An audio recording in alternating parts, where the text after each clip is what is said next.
Bonjour à tous, j'espère que vous vous portez à merveille. Alors dans cette vidéo, ma cliente a un cheveu du type 3B3C. Ils sont totalement naturels. J'ai pris le temps de lui faire un shampoing hydratant, un shampoing clarifiant, donc d'abord le clarifiant puis l'hydratant et un soin profond que j'ai laissé poser durant 25 à 20 minutes. Alors, aujourd'hui, on va parler d'un sujet qui fâche, mais qui est très très important si vous voulez donc maintenir vos cheveux en bonne santé et également entretenir votre longueur, pardon.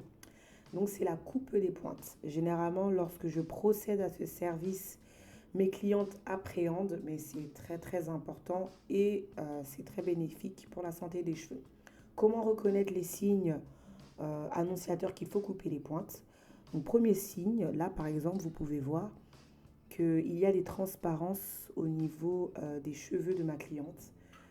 Donc c'est un des signes qui montre qu'il faut couper les pointes car les cheveux s'affinent. Un autre signe que vous pouvez voir à l'œil nu même au toucher, c'est lorsque vous ressentez que vous voyez des nœuds qui se forment au niveau des pointes des cheveux et lorsqu'également les pointes se séparent en plusieurs. Ce sont encore des signes qu'il faut prendre en considération. Vous pouvez également vous rendre compte que lorsque vous démêlez vos cheveux, il y a plein de petits cheveux qui tombent par terre, ou vous allez avoir les produits qu'il faut, vous allez mettre les masques qu'il faut, mais vos cheveux vont toujours rester secs et s'emmêler ultra rapidement. C'est là encore des signes qu'il faut couper ces pointes. Donc, à quelle fréquence les couper? Moi, je vous conseille de les couper tous les 3, 4 mois, voire 6 mois. Ça dépend vraiment de la nature du cheveu, ça dépend de l'entretien au quotidien, de votre routine. Donc, il y a plusieurs choses à prendre en considération. Et comment couper les pointes?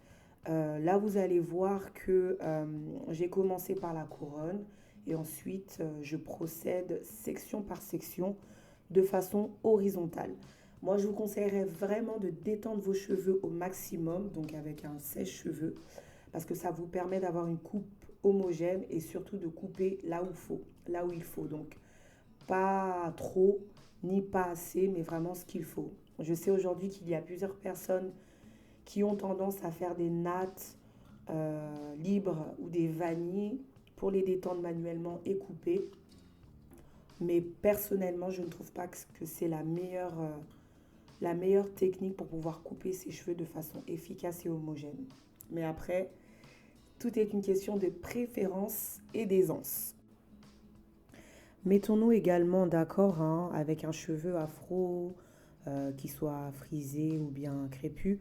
Il est difficile d'enlever toutes les fourches, là soyons d'accord, mais on a la possibilité d'enlever une bonne partie, donc soyons vraiment prévoyantes et essayons de minimiser les catastrophes. Le cheveu afro, de par sa nature, de par sa forme, il peut s'emmêler naturellement.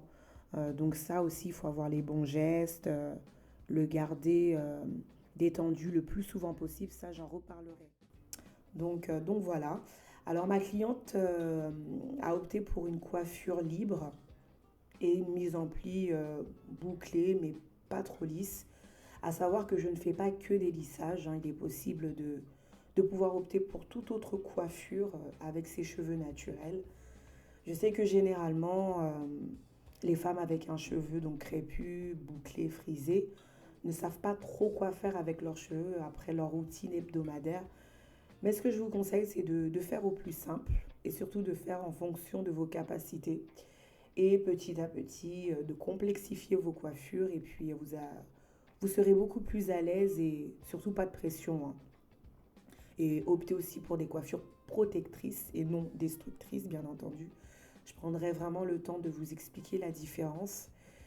Mais voilà, pour aujourd'hui, j'ai voulu vraiment me pencher sur les fourches. Si vous avez des questions à ce sujet-là, n'hésitez pas à me laisser vos suggestions en commentaire. Je me ferai un plaisir de vous répondre. Et si également vous avez des sujets particuliers que vous aimeriez que j'aborde, je le ferai également. Donc faites-le en commentaire. Et je vous laisse regarder la suite de la vidéo et je vous dis à très bientôt.